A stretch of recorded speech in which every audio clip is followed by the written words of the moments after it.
எல்லாருக்கும் வணக்கங்க. நான் வீடியோலேயே சொல்லியிருப்பேன். எங்கள் வீட்டு முன்னாடி ஒரு டெத் ஆச்சுன்னு சொன்னேன்ல, அதனால் நாங்கள் சாப்பாடு செய்யல.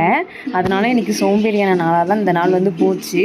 பட்டாசு அடிச்சுங்காட்டி பப்பி பயந்துட்டான். இந்த திராட்சை எங்கள் மாமா வாங்கிட்டு வந்தார். வேலைக்கு போயிட்டு வரும்போது வாங்கிட்டு வந்தார். இதை பார்க்கும்போது எனக்கு என்ன ஞாபகம் வந்துச்சுன்னா, நயன்தாரா ஒரு படத்தில் அந்த திராட்சை அழகாக சாப்பிடுவாங்கள்ல, அதை தான் எனக்கு ஞாபகம் வந்துச்சு.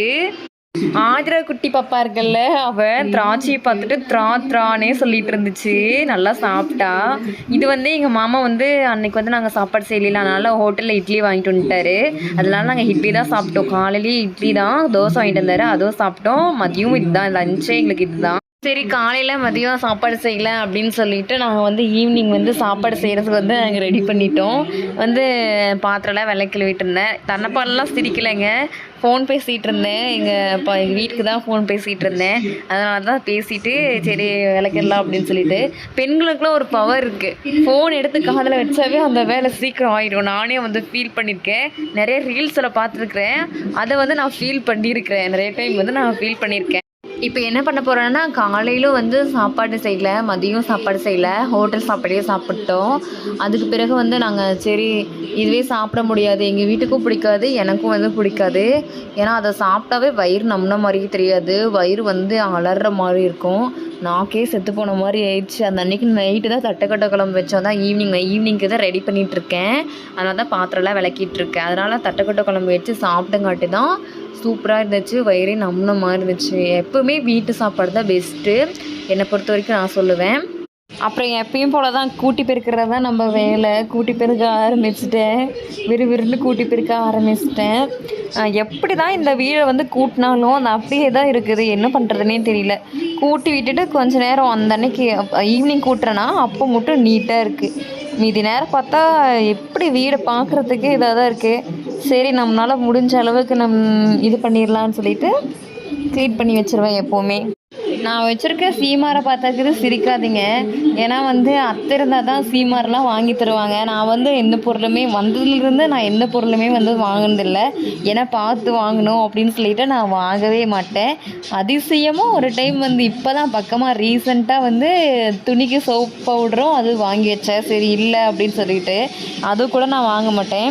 காய்கறி மார்க்கெட்டு சனிக்கிழமை போடுவாங்க. அதுக்கும் போயிட்டு சொல்லுவாங்க, என்ன போயிட்டு சொல்லுவாங்க. நான் போக மாட்டேன். ஏன்னா காய்கறி எனக்கு வாங்கவே தெரியாது. அங்கே வீட்டில் இருக்கும்போதும் சரி, பாப்பா தான் வாங்குவா. அவளுக்கு பிருந்தாவுக்கு நல்லா தெரியும். அதனால் அவள் பார்த்து நல்லா வாங்கிடுவா. அங்கெல்லாம் எல்லோரும் வாங்கிடுறதுனால நான் இங்கே நான் வாங்கவே மாட்டேன்.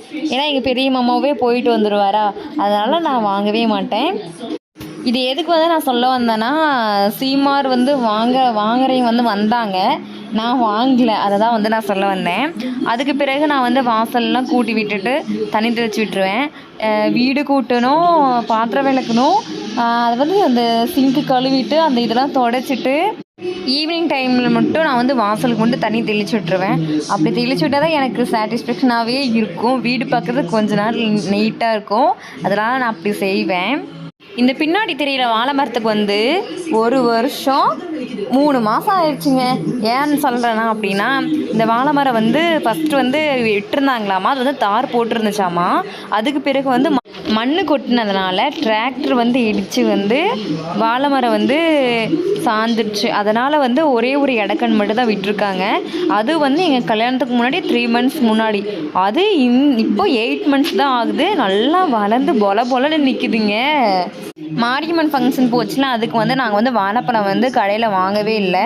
15 சீப் இந்த வாழை மரமே எங்களுக்கு கிஃப்ட் பண்ணிடுச்சுங்க. அதனால் நாங்கள் இதையே வச்சுக்கிட்டோம். இப்போ தான் வாசலே நீட்டாக இருக்குது. அதுக்கு பிறகு நான் விறகெல்லாம் போய் எடுத்துகிட்டு வந்துட்டு சரி குளிச்சுட்டு சாப்பாடு செய்யலாம் அப்படின்னு சொல்லிட்டு நான் போய் ஒரு குளியலை போட்டு வந்துட்டேங்க. குளிச்சதுக்கு அப்புறம் தான் அப்படியே நீட்டாக இருக்கிற மாதிரி இருக்குது. ஏன்னா இந்த வேர்வை காலத்துக்கு குளிச்சா தான் நீட்டாக இருக்குது. அதுக்கு பிறகு சரி சாப்பாடு செய்யலாம் அப்படின்னு சொல்லிட்டு நான் சாப்பாடு செய்ய ஆரம்பிச்சிட்டேங்க. நான் என்ன குழம்பு வைக்க போகிறேன்னா, தட்டைக்கொட்டை குழம்பு தான் வைக்க போகிறேன். ஏன்னா நாங்கள் சாப்பாடு மட்டும் உள்ளே வச்சுப்போம், குழம்பு வெளியே வச்சுப்போம். சரி வெளியே வச்சுக்கலாம். நான் எந்த வேலைக்கும் போகிறதில்ல, எனக்கு எந்த கமிட்மெண்ட்ஸ் இல்லை. சாப்பாடு செய்கிறது மட்டும்தான் கமிட்மெண்ட்ஸு.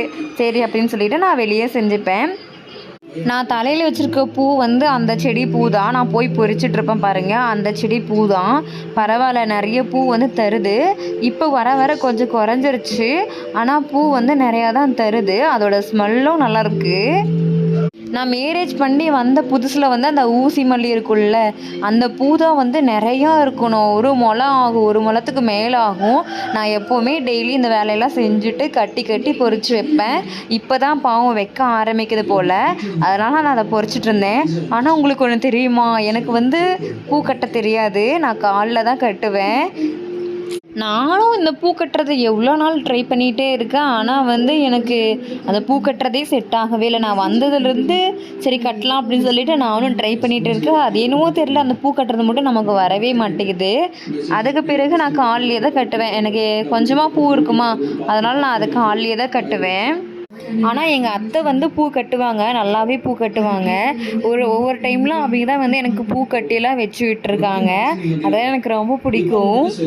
எங்கள் அத்தை வந்து இந்த செடியை வந்து ரொம்ப பாதுகாப்பு பண்ணி வச்சுருக்காங்க. ஒரு பிள்ளை மாதிரி வச்சுருக்காங்க. அதுக்கு பக்கத்துலேயே ரோஜா பூச்செடி இருக்கும். நான் இங்கே வந்ததுலேருந்து ஒரே ஒரு செடி நட்டிருக்கேன், பந்து பூச்செடி நட்டிருக்கேன். இந்த மல்லிகைப்பூ செடிக்கு வந்து சுண்ணாம்பு தண்ணி தெளிச்சு விட்டாங்க, கட் பண்ணி விட்டாங்க.